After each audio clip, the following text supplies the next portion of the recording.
Each week we have a chat to Leith Van Onselen, Chief Economist at the MB Fund, MB Super, one of the great people behind macrobusiness.com.au. We're going to talk about the march and various other things. And Leith is on the line. Hello, my friend. Yeah, g'day, Luke. How are you? I'm well, mate. Nice to talk to you again. Look, my view is on this march. People in this society have a right to have a point of view and opinion, and if they want to protest, then they've got every right to go and protest. But I think you and I both know how this is likely.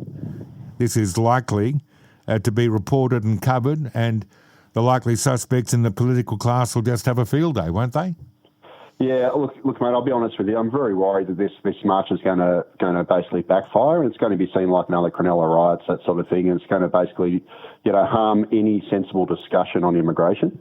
And I think one of the problems with it is the organisers appear, like I haven't, I don't know them personally or anything like that, but they appear to have focused a little bit too much on identity. And they've sort of, in my view, they've created a bit of a divisive, Australians versus immigrants take our country back narrative, which is inevitably going to, get overrun with extremists. I'm sure there'll be a lot of normal people on the march, but, they won't be the ones who will get basically noticed. Yeah.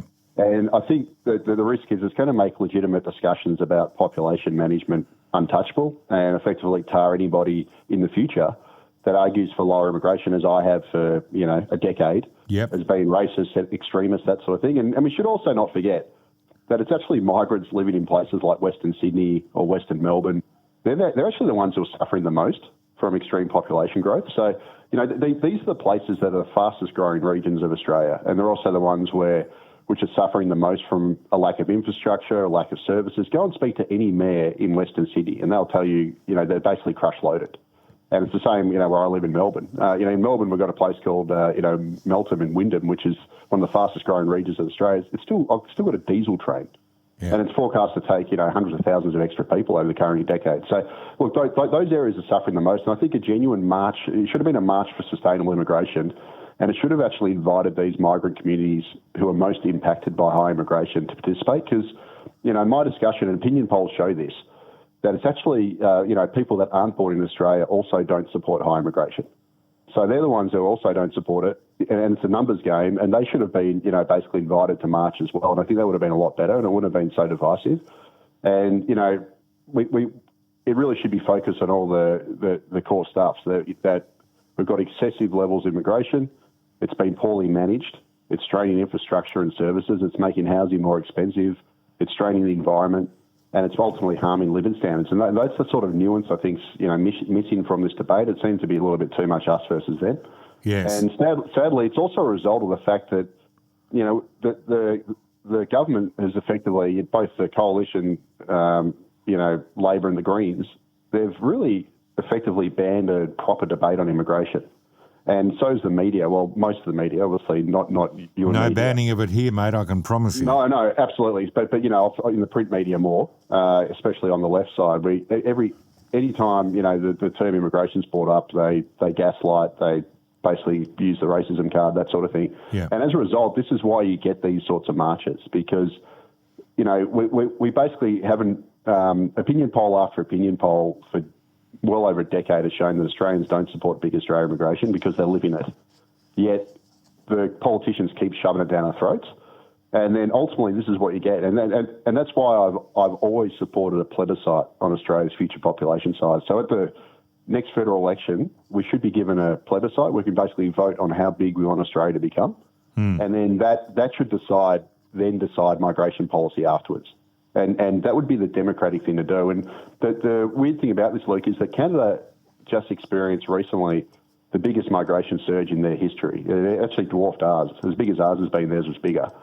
And that caused massive problem in the rental market, infrastructure, and et cetera. And Canada has actually had a sensible discussion on both sides of politics on immigration, and it's resulted in a population freeze in Canada for 3 years. And, both sides basically agreed to freeze population. And now the rental market's fixing itself. Everything's becoming less congested. And you got to wonder if a country that is quote unquote woke like Canada can have this discussion. Why can't Australia? Yeah. Well, one of the issues here, mate, and I've been thinking about it this all week. It seems to me that we've in order to protect ourselves from ourselves and others, we've really put a dampener on debate. And I think people now, people I meet, people I know, you're not as prepared to be as free with your speech as you once were. And there comes a time if you're, the government's always right, the government have their experts and they're always right and you're always wrong and you think wrong. And there comes a time where people say, enough. This isn't Australia. This isn't free speech. This isn't the opportunity to exercise my right to have an opinion. At the end of the day, all it is an opinion. But as I was saying before, if you say we brought in 100,000 new Australians and we built 50,000 homes, me objecting to that isn't racist. Me objecting to that is do the mathematics. What are you going to do? And then you wonder why rents are high and prices are high. I mean, we had the temerity of a treasurer saying, we've got to look after the intergenerational, not theft, but the disadvantage that everything is so much more expensive for younger people. Reduce the population, you idiot. Isn't it? It's that simple, isn't it? Absolutely. Look, I'll just quickly give some numbers. So in the 60 years following World War II, Australia's net overseas migration averaged 90,000 per year. And it only exceeded 150,000 and only just in 2 of those 60 years. Now in the early 2000s, the Howard government began it. They decided, under pressure from the business lobby, to basically more than double immigration. So immigration went from a 60-year average of 90,000 up to 220,000 for the 15 years leading up to the pandemic. So that's an increase of 145%. That was big Australian immigration. And then in the 5 years to the end of 2024, so up until the end of last year, the 5 years, including the pandemic lockdowns, we've had net overseas migration averaging 265,000. So it's even higher again. That's 194% increase on the post-war average. And as a result, Australia's population has swollen by 8.7 million people so far this century. That's a 46% increase. It's the fastest growth in the advanced world. Sydney's seen the... Mate, just say that again. Is that the fastest growth in the advanced world? Is that what you just said? That's right, it is. 46% increase, 8.7 million people so far this century. Sydney's grown by 1.5 million people since the turn of the century, since the Sydney Olympics, roughly. Brisbane's grown by about 1.1 million. And obviously, when you grow that quickly... no major city in Australia has built enough infrastructure. We haven't built enough housing. We've got issues with everything, services, quality of life, everything. And that is all related to the population deluge. And in a place like Sydney, where you just had an explosion in toll roads to try and build out, to try and keep up with this mass population growth, now you can't drive around Sydney without having to pay transurban money, right? So this is a dilution in your quality of life. And unfortunately, Luke, the federal government's own projection from the Centre for Population and Intergenerational Report says that we're going to average 235,000 net overseas migration for the next 40 years, which is 15,000 higher than we had in the 15 years of Big Australia pre-pandemic. And as a result, the population is going to grow by another 13.5 million people over the next 40 years to 40.5 million people. Sydney's going to surpass 8 million people. Brisbane's going to near 5 million people. Mate, this is unsustainable stuff. Nobody supports it. It just means that our quality of life is going to keep getting degraded. We're not going to build enough housing. We're not going to have enough infrastructure. We're going to have water supplies are going to be stretched, services. The environment's going to basically, get overrun with all the extra people demanding things and land. Mate, dangerous climate change. How can we have more people here with dangerous climate change? I mean, it's just laughable. Yeah. Laughable. So we all know it's unsustainable, but unfortunately we haven't been given the debate, and because we haven't been able to debate this properly, this is why you get extremist elements rise up. Yeah, and exactly this is why right. we need a sensible discussion like Canada is having. Exactly right. Have we got a clown or a champion this week? Mate, unfortunately, it's another clown. Okay, here we go.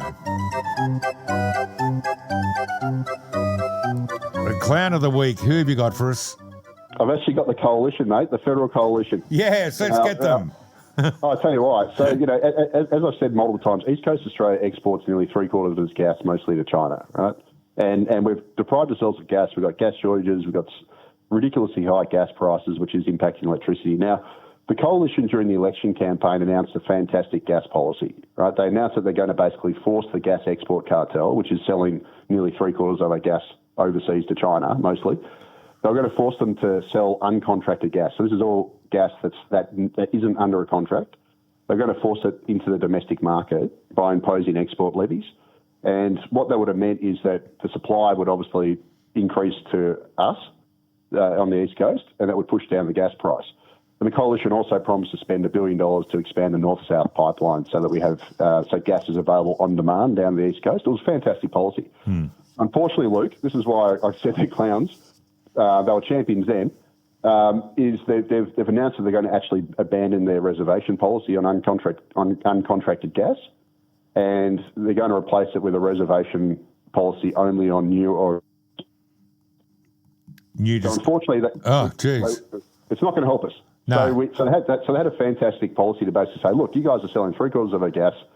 We've got a domestic shortage. You need to supply more to the domestic market. You're not allowed to sell gas that's uncontracted overseas. You have to supply it domestically. It was fantastic policy, but unfortunately they've backflipped on that, and as a result, it means that the East Coast is soon going to start importing. Well, I mean, they're obviously not in government, but this sort of policy means that the East Coast is soon going to be importing gas, which is crazy because we export only 3/4 of it. And it means that the gas price is going to soar, electricity prices are going to rise, we're going to have more inflation, and we're going to have basically more deindustrialisation and more manufacturing going offshore. So, look, the coalition's not in government, but that was a fantastic policy they had, and now they've backflipped on it. It's crazy. Well done, them. Thank you, mate. Have a great weekend. macrobusiness.com.au. Talk to you in a week's time. Yeah, cheers, Luke. Thank you. Leith Van Onselen, the best at this. All those numbers, I mean, that is just factual delivery of numbers, the population, and why I get so really peed off is, we've got to make things fairer for the kids. We've got to do everything and then they just, they ramp up. Maybe we should stop having a immigration debate. Maybe we should call it what it is. Rudd tried this. It's called Big Australia, where the pie, not much bigger, your share of it, so much smaller. Thanks a lot for that, you idiots. Back in a moment.